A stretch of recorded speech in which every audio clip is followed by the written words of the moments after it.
buenos días amigos, bienvenidos a Noticias 7, emisión matinal. Los invitamos para que nos sigan a través de www.eltelegrafo.com.es, además de www.ecuadortv.es.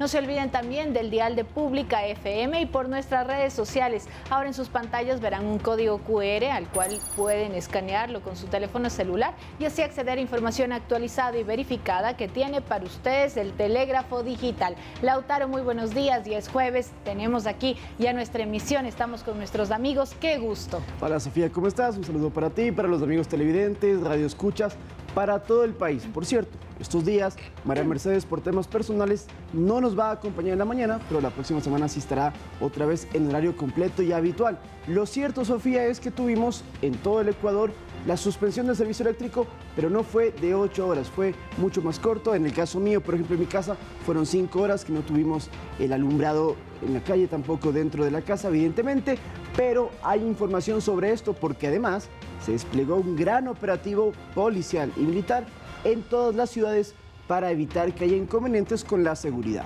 Adicional, en buena hora, que en esta semana y el fin de semana ya no se van a producir más cortes o suspensiones del servicio en los hogares en todo el país, y la próxima semana las autoridades a su debido tiempo lo comunicarán, como lo hicieron esta vez también, a través de cada una de las empresas públicas, de las administraciones zonales, también de los gobiernos autónomos descentralizados, cantonales, municipios, y así podremos saber cuáles serán estas horas en las que podría haber alguna suspensión del servicio. Enhorabuena, ya estamos aquí. El país ya está con luminaria en todas las vías, en los hogares tienen también esta iluminación. Se ha cumplido con este objetivo de verificar cómo estaban todas las estructuras de nuestro sistema hidroeléctrico en el país. Ya se han podido también ajustar algunos detalles para que también las barcazas que comienzan a llegar, una que ya está operativa, puedan inyectar de energía a todo el Ecuador. Así es, en los próximos meses habrá una segunda barcaza. Le vamos a dar toda la información más adelante, pero sí quería también complementar con algo que es interesante que conozcamos.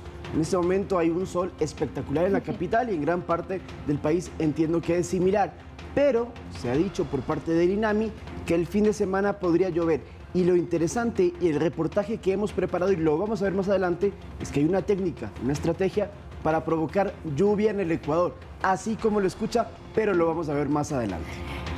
Así que también recuerden, por favor, ahí vemos a la capital resplandeciente con un cielo totalmente despejado. Va a haber una radiación alta, hay que protegerse también de esos rayos, también hidratarse muy bien porque comienzan las afecciones respiratorias debido a lo seco del ambiente que está a esta hora. Y hay operativos de control, Lautaro, porque las cosas funcionan con normalidad en la capital. Así es, pico y placa también está activo como todos los días, y estos son los operativos para evitar el exceso de velocidad que, escúchese bien, van a ser de 10 de la mañana a 11, son preventivos, es decir, no hay sanciones, únicamente se le dice al conductor, usted podría estar infringiendo la ley, por favor tómalo en cuenta para el resto del mes, y estos operativos van a estar en la avenida Maldonado, entre el puente de Guajaló y Confiteca, estos en el sur de la ciudad, hoy de 10 a 11, operativos preventivos. Por cierto, parecería que no va a llover en la capital en el resto del día, pero eso sí, Sofía, la radiación otra vez extremadamente alta, ya lo vamos a ver más adelante. Toda esta información la tendremos hoy en Noticias 7 Matinal, así que bienvenidos, un placer estar con ustedes.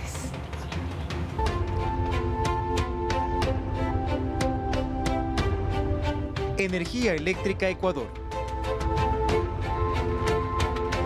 Los cortes de energía en el Ecuador no van a ser de 8 horas, según indicó el ministro de Energía. Las diferentes empresas y unidades de negocio que proveen de electricidad a los cantones ya han difundido los cronogramas para lo que fue el miércoles y jueves. Tendremos que esperar hasta la próxima semana, los próximos días, para conocer si son los mismos horarios o hay modificaciones respecto a los demás días, que como ya sabemos, de lunes a jueves de la semana siguiente tampoco habrá luz en ciertos horarios. Los racionamientos de energía de la próxima semana también se deben al mantenimiento del Sistema Nacional de Transmisión y redes de distribución de electricidad, según lo confirmó el ministro de Energía Antonio González en un enlace radial para pronunciarse sobre la suspensión del servicio eléctrico en el país. El periodo donde se van a hacer los trabajos, el periodo donde van a haber estas afectaciones es entre las 10 de la noche y las 6 de la mañana. Pero esto no implicará que los cortes de luz duren esas 8 horas, agregó. Van a ser de 2 horas, 3 horas, 4 horas, dependiendo en qué parte, en cuál distribuidora o en cuál línea de transmisión se van a hacer los trabajos. Eso es una aclaración. En el transcurso de este miércoles, las distintas empresas que proveen del servicio eléctrico a las provincias y cantones del país empezaron a difundir el cronograma de suspensión eléctrica de este miércoles y jueves. Por ejemplo, en Quito se establecieron 2 horarios, de 22 a 0 horas en sectores como Cotocollao, Granda Centeno o Chimbacalle, y de 0 horas a 5 de la mañana en Chilibulo, Tumbaco o Iñaquito. En Guayaquil se planificaron 4 horarios, de 10 de la noche a 0 horas del jueves, de 0 horas a 1 de la mañana, de 0 horas a 3 y de 3 de la mañana a 6. En Cuenca los cortes son de 2 horas, a excepción de zonas que estarán 4 sin el servicio, principalmente en el centro de la ciudad. En Manabí, Manta estará sin luz de las 22 horas hasta la medianoche, mientras que Portoviejo y otros cantones como Chone de 0 horas a 3 de la mañana. La Corporación Nacional de Electricidad, CENEL, en su página web y en sus redes sociales, publicó el compilado de sus unidades de negocio con el cronograma en cada una de las provincias. Sin embargo, aún no está confirmado que estos horarios se repitan para la próxima semana. En el transcurso de estos días, cada empresa eléctrica local ratificará su cronograma. Lautaro Andrade Castro, Noticias 7. La Corporación Eléctrica del Ecuador informó que ya se inició el proceso para alquilar una segunda barcaza de generación flotante que se prevé entregar 250 megavatios de electricidad al sistema interconectado. Hasta el 19 de septiembre se receptarán todas las propuestas en el portal de contratación pública del CERCOP para que luego una comisión técnica califique y seleccione al mejor ofertante. Las autoridades habrían aceptado que se prefiera una barcaza con anclaje propio para que se traslade hasta el puerto de Las Esclusas, esto en la ciudad de Guayaquil, y se está previsto que si el proceso culmina pronto ya podrá conectarse en el mes de noviembre. Así los 250 nuevos megavatios se sumarán a los 100 megavatios que ya se generan por parte de la barcaza de Cower Port Ship, operativa desde esta semana. Y sobre todo la situación energética se ha comentado mucho. Pero bueno, el gobierno entonces dicen que ha invertido en 9 meses de gestión 5 veces más en ese sector eléctrico que en los últimos 7 años, según señaló el ministro de Gobierno Arturo Félix durante el enlace radial de ayer para explicar la situación energética en el país. El informe presentado por la Contraloría General del Estado el 9 de septiembre da cuenta de las falencias registradas en el manejo del sector eléctrico en los últimos 5 años, que inciden directamente en la crisis actual de energía. Por ejemplo, 6 centrales térmicas estaban fuera de servicio y 6 más no tenían mantenimiento. El país dejó de percibir 175 megavatios. Además, el informe de auditoría precisa que 14 proyectos hidroeléctricos, térmicos y de energías renovables no convencionales nunca se pusieron en marcha y hubo una subestimación en la capacidad de generación con 133 proyectos por 7.177 megavatios, pero en realidad solo se registraron 124 proyectos por 6.976 megas. Se destacó además lo realizado en solo 9 meses de gestión en cuanto a las inversiones en generación. Por ejemplo, el gobierno de Lenín Moreno, 166 megavatios al año. El gobierno de Rafael Correa, 301.4 megavatios al año. Alfredo Palacios, 171 megavatios al año. El expresidente Lasso, 66.9 megavatios al año. Y el presidente Noboa en 9 meses, 410. Adicionalmente, se agilitan los procesos, por ejemplo, para la entrada en operación de la central Toachi-Pilatón en diciembre y ya no en abril 2025, con más de 200 megavatios, y se gestiona también con el sector privado el financiamiento para la central hidroeléctrica Cardenillo en Morona, Santiago, con una capacidad instalada de 596 megavatios. Ya tenemos una minería muy grande que quiere financiar Santiago. Eso nos ayudaría muchísimo. ¿Cuánto cuesta Santiago? ¿3.000 millones? Más o menos 3.000 millones. ¿No? En paralelo se gestionan también las interconexiones con Colombia y Perú para garantizar el abastecimiento de energía en el país. Rommel Gazón, Noticias 7. En gobiernos anteriores, el sector energético se ha visto plagado de casos de corrupción en la Constitución y también puestos en marcha en cuanto a las centrales hidroeléctricas. Según autoridades, la crisis que vive el sector actualmente también es consecuencia de que no se hizo nada en el pasado. Veamos. Varios han sido los escándalos de corrupción relacionados a centrales hidroeléctricas. Una de las más sonadas es Coca-Cola Sinclair, obra del correísmo de 1.500 megavatios de capacidad, que en un principio iban a costar 1.682 millones, pero terminó costando al país 2.245 millones de dólares. En noviembre del 2018, la Contraloría encontró 12 fallas graves en el proceso de construcción a cargo de la empresa china Sinohydro Corporation. Por este caso, la Fiscalía formuló cargos por presunto cohecho en contra de 37 personas, incluido el expresidente Lenín Moreno, por supuestamente haberse beneficiado de 76 millones de dólares en sobornos provenientes de la empresa Sinohydro, y se está a la espera de la audiencia preparatoria de juicio.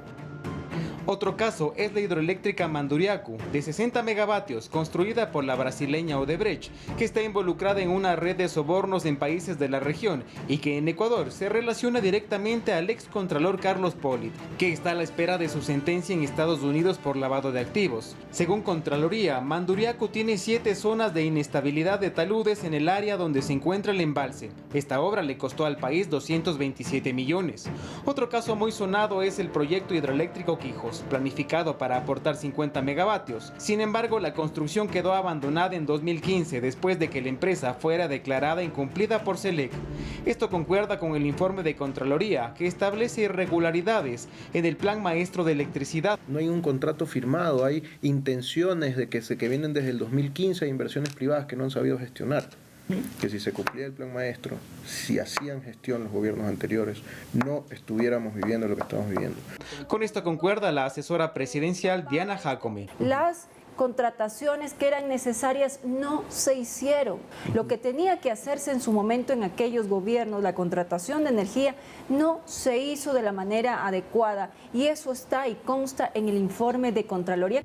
A esto se suman problemas en los proyectos Mazar Dudas, Mina San Francisco y Toachi Pilatón.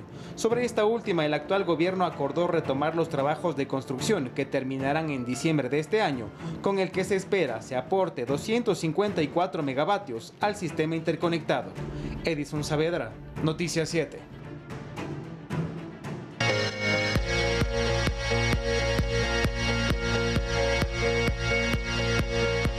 Uso eficiente, ahorro y beneficios. Siempre trabajamos para ustedes y estamos pendientes de sus necesidades. Por eso en estos momentos les vamos a presentar unas cápsulas hechas por Lautaro Andrade acerca de qué hacer cuando en su casa hay una suspensión del servicio de energía eléctrica. Esto también se aplica para los trabajos y demás entidades. Así que veamos. El servicio de luz estará suspendido por algunas horas, por eso es importante que en nuestros hogares tomemos en cuenta las siguientes recomendaciones, tanto de expertos en la materia como de autoridades nacionales. Primero que todo, desconecte los electrodomésticos cuando se corte el servicio, porque cuando la energía vuelve abruptamente puede tener picos de voltaje que dañen justamente los equipos. Las velas ya no son tan recomendables de usar porque podrían provocar accidentes. Para eso, mantenga cargado su celular antes del corte y así puede utilizar la linterna. Mientras esté en la cocina y no haya luz, evite abrir la nevera de su casa. Los alimentos se mantienen congelados hasta por un poco más de 4 horas, pero en todo caso, si desea, puede colocar el hielo seco en la refrigeradora. En cuanto a la seguridad, no deje los vehículos parqueados en las calles durante la noche, pero en todo caso, la policía va a estar activada en puntos críticos de cada ciudad, en hospitales y en centros de privación de la libertad. Hospitales, aeropuertos, equipos de emergencia y telefonía celular estarán disponibles según han informado las autoridades. Esto durante las horas que duren justamente los racionamientos. No hay de qué preocuparse. Pero no olvidemos el último consejo. Estamos en estiaje. Tratemos de que en nuestras casas se disminuya lo que más podamos el consumo de energía eléctrica. Importantes recomendaciones que estamos seguros le van a servir en cada uno de sus hogares y actividades. Ahora les contamos que el presidente de la República, Daniel Noboa, dispuso el despliegue de contingentes de las Fuerzas Armadas, por lo cual 31.000 militares realizaron operativos de seguridad y control durante estas suspensiones del servicio eléctrico en el país. A través de un comunicado, el Ministerio de Defensa dio a conocer que las Fuerzas Armadas han dispuesto el despliegue de cerca de 31.000 militares para realizar distintas operaciones de seguridad y control, entre las cuales están la protección de áreas estratégicas del Estado, seguridad en ejes viales, operaciones de control de armas, municiones y explosivos en zonas de alta conflictividad, además de brindar apoyo en la seguridad de los centros de rehabilitación social, protección fronteriza por aire, mar y tierra. El contingente será humano, logístico, de infraestructura y tecnológico. Además, se trabajará de manera articulada con la Policía Nacional, el ECU 911 y demás instituciones gubernamentales. Esto tras la disposición del presidente de la República, Daniel Noboa, para responder ante cualquier riesgo durante los cortes energéticos. Muy bien, por cierto, hay algunos ciudadanos que nos han manifestado que no tuvieron cortes de luz en sus hogares.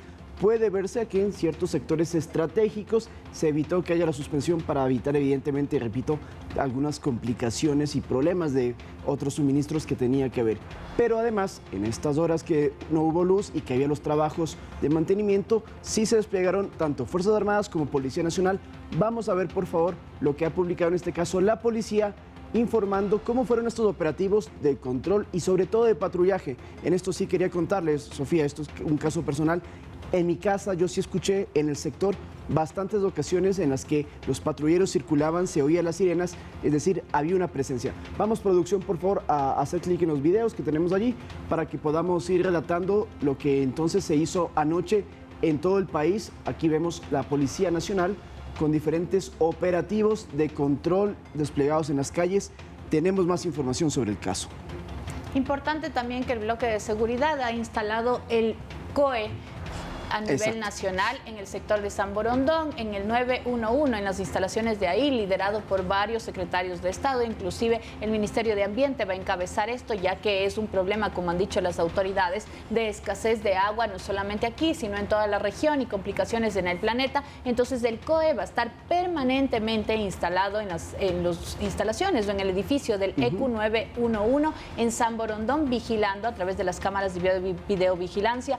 También el presidente de la República dispuso que las cámaras de videovigilancia de los GATS ahora estén conectadas con el sistema nacional con el objetivo de resguardar a toda la comunidad. Así es, pero además, porque eso es el COE nacional, pero los COEs provinciales de las 6 provincias que están en estado de excepción también se activaron y están trabajando en territorio propio para este monitoreo que se debe hacer de la situación, tanto anoche como la próxima semana.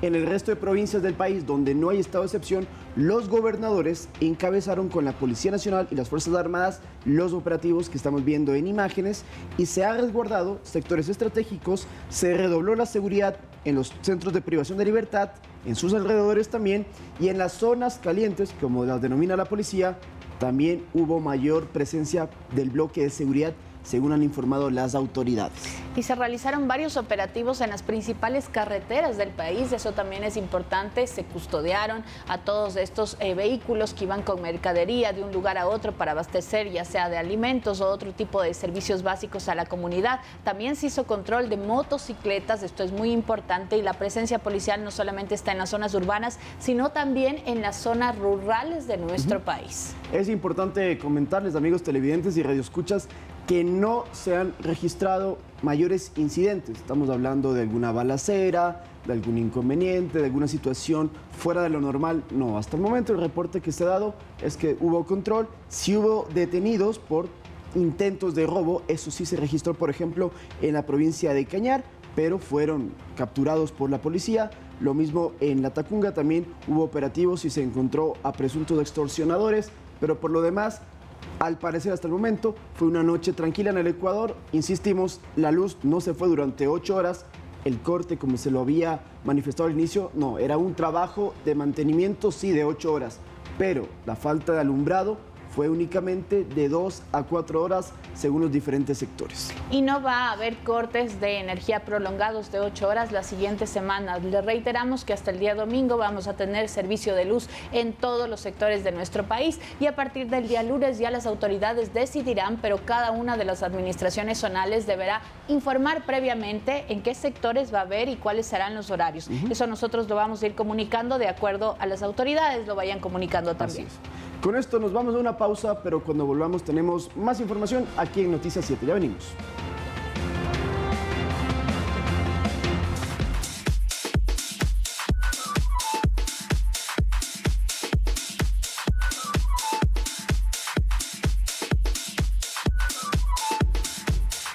Muy bien, estamos de vuelta ahora con el avance deportivo. Santiago Vivanco, muy buenos días. Queremos que nos des un abrebocas de lo que fue la jornada de Champions League, porque ayer jugaron los ecuatorianos. Yo personalmente, Sofi, desconozco los resultados. Santiago, por favor. Así es, Lautaro, muy buenos días, Sofi también, por supuesto. Y claro que si nosotros vamos a empezar recordando los resultados que se dieron el día de ayer, 3 ecuatorianos jugaron y los 3 fueron titulares, compañeros, así como tú me preguntabas ayer, ¿cuántas posibilidades tiene cada uno de ser titular? Pues Ángelo Preciado, Joel Ordóñez y William Pacho jugaron los 90 minutos.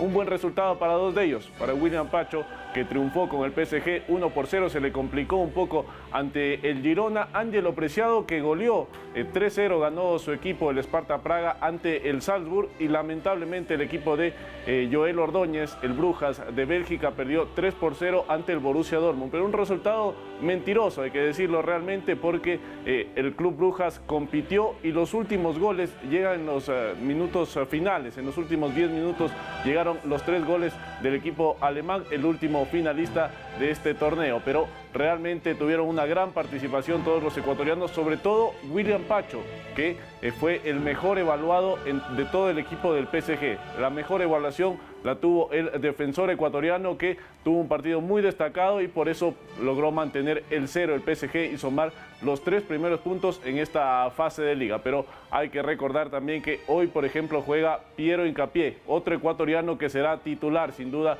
frente al Feyenoord de Países Bajos cuando el Bayer Leverkusen visite a ese equipo por la fase de liga de la Champions League. Así que atentos con los goles que se dieron en los partidos donde disputaron los jugadores ecuatorianos. Todo eso lo vamos a estar revisando en el segmento. Y por supuesto también resultados, productor del torneo Conmebol, de torneos acá de nuestro continente, Copa Sudamericana y Copa Libertadores. Aquí estamos viendo, baja la producción de goles, 2 partidos quedaron 0-0, pero con presencia ecuatoriana, por supuesto. Fluminense triunfó 1-0 ante Atlético Mineiro de Alan Franco, que fue titular y jugó los 90 minutos con el equipo brasileño del Atlético Mineiro. Lamentablemente perdió en el partido de ida, tendrá la revancha ya como local y buscará igualar la serie para instalarse entre los 4 mejores de esta competencia. El Atlético Mineiro, recordemos, ya fue campeón de este torneo. Y ahí también Robert Arboleda, que jugó con el Sao Paulo en el empate 0-0 frente a Botafogo. Y vamos a estar hablando de ciclismo, por supuesto, hay novedades, dicho sea de paso, de Jonathan Narváez, que no podrá estar en el Mundial de Ciclismo. Y aquí también un torneo que se desarrollará en Ambato el 26 y 27 de octubre, la 6ª edición de la carrera SW Ecuador, donde más de 700 ciclistas se inscribirán para participar en Ambato, una competencia que se ha desarrollado en Manta y en Ambato, 3 ediciones en cada ciudad.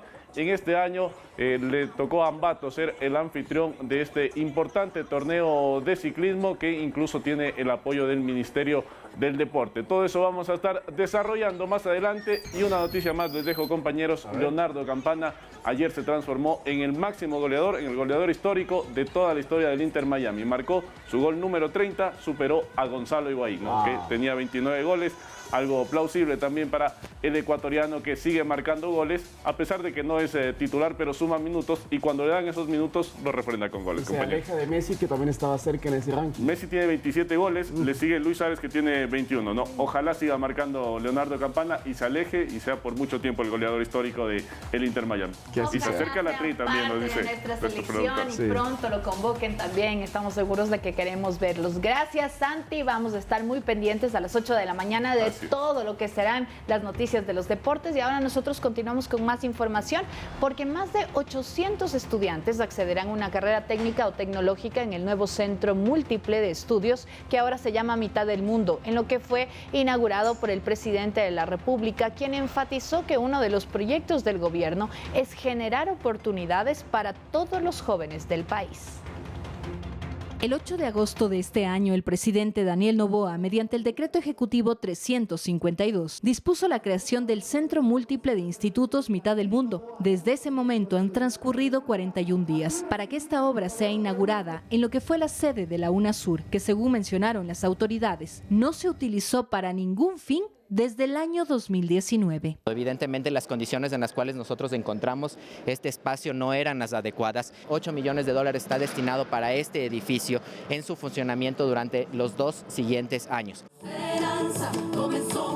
Más de 800 jóvenes serán los primeros en estudiar en este sitio una carrera técnica o tecnológica a partir de octubre, mientras más de 100 docentes comenzarán desde ahora sus tareas. El Conservatorio de Música se encuentra aquí. Las carreras de gastronomía, turismo, de educación inicial son parte de este centro. El jefe de Estado resaltó que uno de sus proyectos de gobierno es generar oportunidades para los jóvenes, agradeciendo el respaldo de su equipo en la creación de este Centro Mitad del Mundo. Gracias a César Vázquez, gracias a la canciller, gracias a todas las personas que destrabaron las 1001 trabas que había para que ustedes puedan aprovechar de este edificio. Al no permitir que con artimañas legales también se pongan acciones de protección en el cual ustedes hubiesen sido los perjudicados. Los fines de semana se realizarán ferias para promover la reactivación económica de esta zona del noroccidente de la capital. Este lugar fue hasta hoy la viva representación del fracaso. El fracaso de, no voy a decir socialismo, pero el fracaso de tratar de, a la fuerza, imponer una ideología y no dejar la libertad para que cada uno de ustedes decidan. El Centro Mitad del Mundo tendrá espacios para el cuidado de niños, de los estudiantes, docentes y el personal administrativo. Sofía Vintimilla, Noticias 7.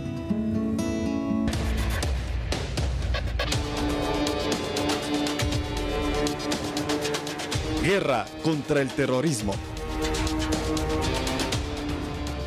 Vamos a cambiar de tema radicalmente, porque asambleístas de diferentes bancadas exponen su criterio respecto al mecanismo de cooperación que debería aplicarse si se concreta un establecimiento de una base militar extranjera en nuestro país para luchar contra el narcotráfico y demás delitos transnacionales.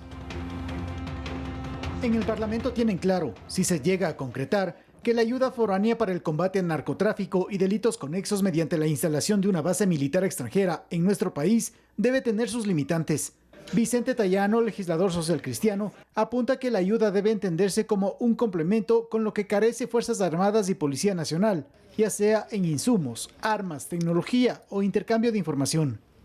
Y toda colaboración es bienvenida, sobre todo de países que tienen experiencia en combatir este flagelo. Y definitivamente necesitamos cooperación logística para poder estar un paso adelante, para poder tener un verdadero control no solo de aguas, sino también de nuestras fronteras. Y creo que todo aquello va a ser bienvenido, claro está, siempre respetando la soberanía y respetando la competencia tanto de nuestras Fuerzas Armadas y de la Policía Nacional. En la misma línea va el parlamentario por Avanza Pedro Velasco.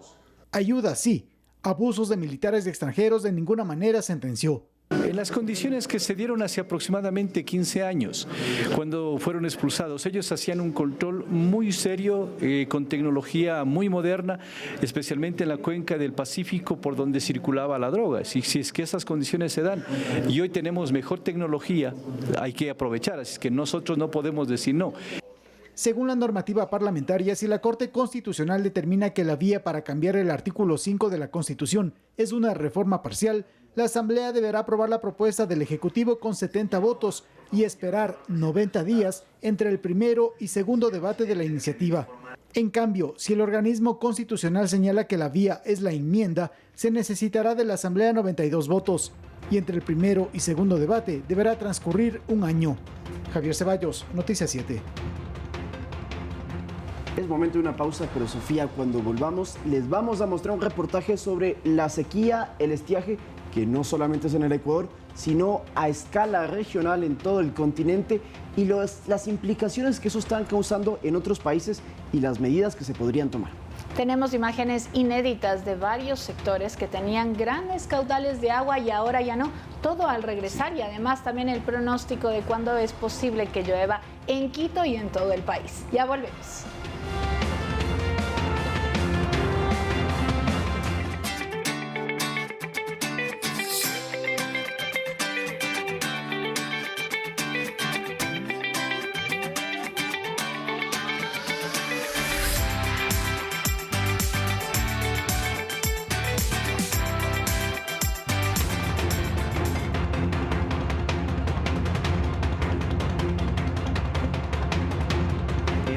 Que veíamos, Sofía, ni una sola nube sobre el Rucu Pichincha aquí en Quito. Increíble, espectacular el cielo, por cierto, y 27 grados podríamos llegar. Altísimo, y en los valles podrían estar 1 o 2 grados más. Realmente, por favor, a hidratarse, a protegerse. Yo no sé cuántos días más va a durar esto. Tenemos varios reportajes que un equipo periodístico, por supuesto, de Noticias 7 ha elaborado para saber qué dicen las autoridades en cuanto al clima. Pero Lautaro, no es un problema solamente del Ecuador, es un problema global, sí. Y tenemos imágenes que demuestran esa situación. Exacto, pero primero, ¿qué te parece si vemos lo que dice el INAMI? Porque en su pronóstico han mencionado que podría haber lluvias esporádicas en los próximos días, principalmente en la región amazónica. Aquí en el Ecuador, al menos 13 cantones del país enfrentan problemas de sequía y según el INAMI, septiembre del 2024 es el mes más seco de los últimos 44 años. ¿Usted conoce el río Tomebamba en Cuenca? Va a ver cómo se encuentra. Ecuador atraviesa la peor sequía en los últimos 61 años y para el ministro de Gobierno se trata de una crisis de agua que tiene consecuencias en el sector energético, pues el 70% del abastecimiento nacional depende de hidroeléctricas. Y para muestra un botón, así está el río Tomebamba en la provincia de La Suay, totalmente seco. Incluso el alcalde de Cuenca caminó donde debería estar el afluente, pero hoy solo hay piedras. En la provincia de La Suay también está el embalse de Mazar, uno de los más importantes del país, que también tiene bajos niveles. Está en una situación crítica, es correcto. Tuvimos 10 días que no llovió ni una gota. ¿Cuántos metros estamos de...? 2121. Esta mañana, 2121 y piquillo. Sin embargo, sí han habido ciertas lluvias. A veces llueve, a veces no llueve. Si llueve mucho, no tenemos este problema. Pero si no llueve, tenemos el problema. Pero el problema no solo está en Azuay, así lo señala la ministra de Agua y Ambiente, Inés Manzano. Tenemos 13 ciudades por el momento con identificación de la criticidad del agua.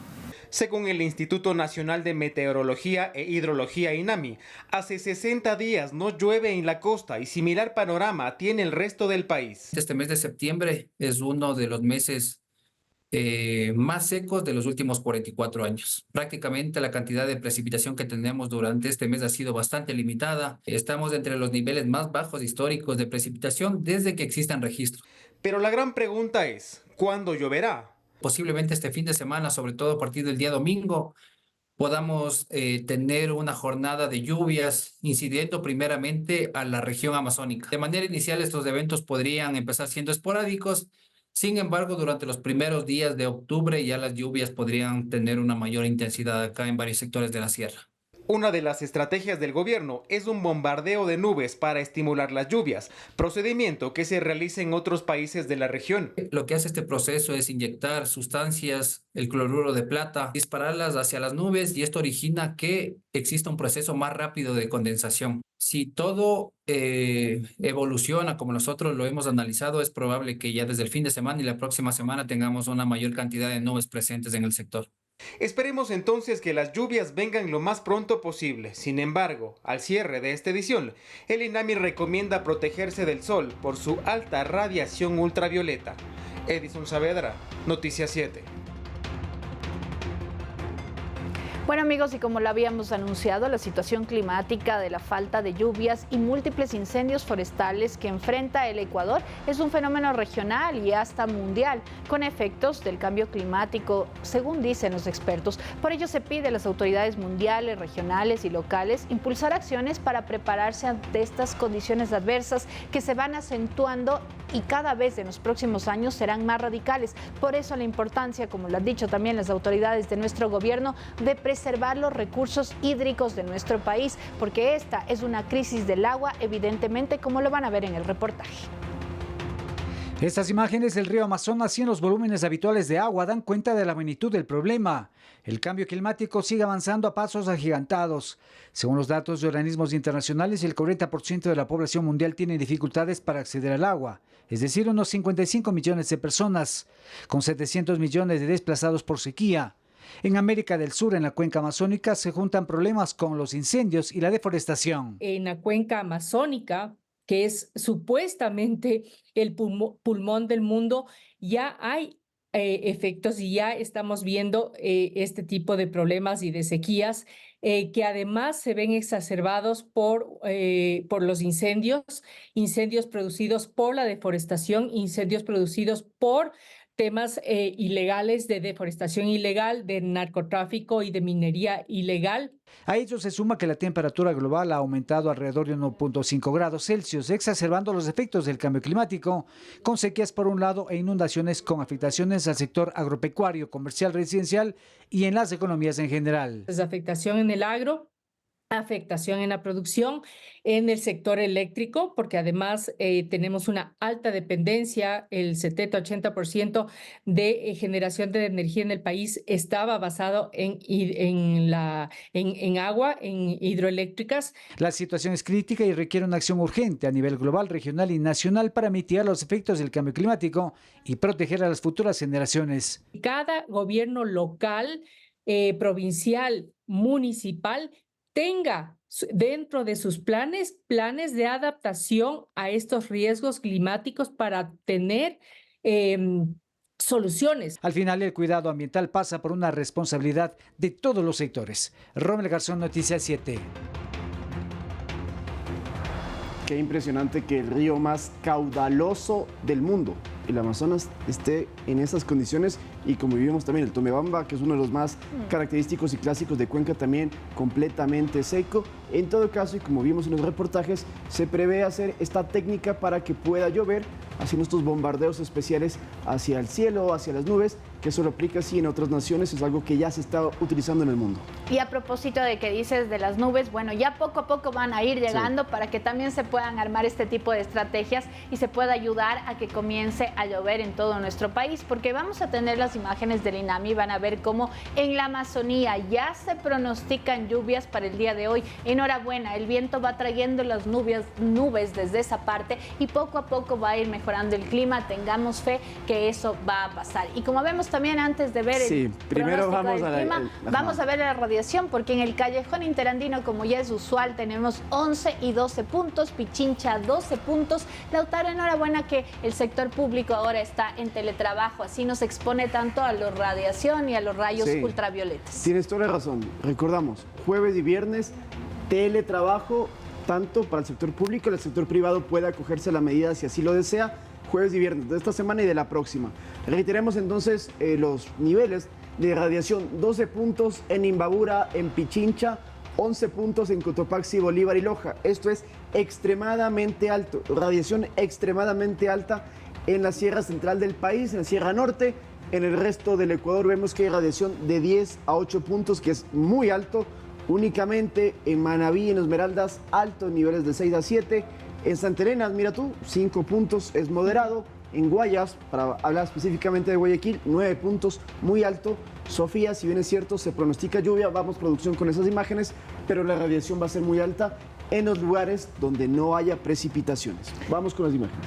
Ahí vemos, altas temperaturas pronostican y probables incendios forestales, hay que tener mucho cuidado. Ayer también se registraron varios incendios en la capital, fueron controlados, incluso hay una persona detenida en el sector del Chiche porque estaba cerca a un incendio forestal. Menos mal, el cuerpo de bomberos estaba vigilando por la zona y pudo capturar o aprehender a esa persona para investigaciones. No produzcan incendios, nos va a afectar cada vez más en los siguientes años en época seca. Es un delito penal y además en Quito tiene sanciones económicas. Ahora sí, Sofía, lo que tú mencionabas, la región amazónica, donde está una de las hidroeléctricas más importantes, que es la de Coca-Codo Sinclair, habrá lluvia para este día jueves, según dice el INAMI. Temperaturas sí muy altas que podrían llegar a los 34 grados en el Coca, por ejemplo, 33 en Nueva Loja, mira tú, bastante alto, pero según dice el INAMI, en la tarde llovería en casi toda la Amazonía, en lo que es el Coca, Tena, en Shelmera, que eso es en la provincia de Pastaza, en Macas, en Zamora, Chinchipe también, en toda la Amazonía en la tarde. Durante la mañana y el mediodía puede haber bastante sol, sí, porque no va a estar nublado completamente, pero para la tarde lluvia y esperemos que también caigan las precipitaciones en la sierra. No sé si tenemos ese cuadro de producción para ver la zona del Austro, donde está Pautemolinos, y poder conocer el pronóstico para este jueves. Bueno, ¿cómo funciona, no? Las nubes usualmente vienen desde el sector de la Amazonía, precisamente desde el Brasil van trayendo. Entonces, si en la Amazonía ya comienza a llover, como vemos en la tarde, porque es usual que tengan altas temperaturas, pero ya comienza a humedecerse todo ese suelo durante las tardes, es probable que los vientos vayan trayendo también las nubes hasta el callejón interandino y luego llegue hacia la costa de nuestro país. Así que pueden ser buenos augurios. Por eso el INAMI ha pronosticado que para el domingo hay cerca de un 48% de posibilidades de lluvia ya en todo el país, y poco a poco veamos si también este pase lunar que tuvimos el día de ayer, hoy había una luna realmente preciosa, grande, llena, eso también hace que las condiciones climáticas vayan cambiando. Los pases de la luna favorecen a que llegue la lluvia, así que esperemos y el Tomebamba vuelva a tener agua, el Cajas también incremente su caudal, el Amazonas y todos estos problemas, y por supuesto nuestras hidroeléctricas también, aunque hay que acotar que ya poco a poco se prevén planes de contingencia y por eso ya van llegando también las barcazas que se prevé que lleguen hasta diciembre para inyectar 1.200 megavatios de energía adicionales. Ahora un tema que sí tenemos que puntualizar, hablando sobre los cortes de luz, y es que en estos días que no vamos a tener el servicio eléctrico, no es exactamente porque los embalses estén en cero. Sí es cierto que hay problemas hídricos, pero también es muy cierto que lo que ha dicho el gobierno es que son mantenimientos que se están efectuando y por eso entonces tienen que hacer estos cortes programados, que repetimos la información, en estos días cada empresa eléctrica de las diferentes zonas y regiones de nuestro país van a informar los horarios. Eso es lo que nos haremos más adelante, hay que tenerlo muy en cuenta, pero durante ese tiempo, en las noches que no habrá luz en ciertas horas, no se olviden que la Policía Nacional y que las Fuerzas Armadas van a continuar desplegadas con estos grandes operativos y con los COEs provinciales y locales para poder evitar que haya algún incidente producto evidentemente de que falte el alumbrado público principalmente. ¿Y por qué se realizan estos mantenimientos? Porque van llegando la nueva energía por parte de las barcazas. Entonces esas líneas de transmisión tienen que estar totalmente limpias para que la energía pueda llegar de mejor manera a cada uno de nuestros hogares. Así que este mantenimiento es un mantenimiento también preventivo, expectativo también, porque van a comenzar a llegar las barcazas y así lo que va a pasar es que la energía va a llegar de mejor manera. Entonces por eso el día de ayer, durante la noche y madrugada de hoy, se hizo este mantenimiento en todas las hidroeléctricas del país. Y es importante también, y para cerrar el tema, que lo dijo ayer el ministro de Energía y creo que es bueno comentarlo, tenemos la energía hidroeléctrica, que son lo que ya sabemos, las represas, la térmica, que también se está adquiriendo, pero se está ya planificando en la energía geotérmica. ¿De dónde viene ella? De la tierra, de los volcanes, y hay planes para poder aplicarla porque aprovechando que estamos en el cinturón de fuego del Pacífico, hay una gran cantidad de volcanes en el país y esto nos podría ayudar a que tengamos luz durante mucho tiempo y sin los inconvenientes de si llueve o no. Así que en eso se está trabajando, tendremos reportajes más adelante para explicar ese tema también. Vamos avanzando hacia el futuro. Es momento de una pausa comercial, amigos. Nosotros aún tenemos mucha información para compartir con todos ustedes, así que ya regresamos. Ya venimos.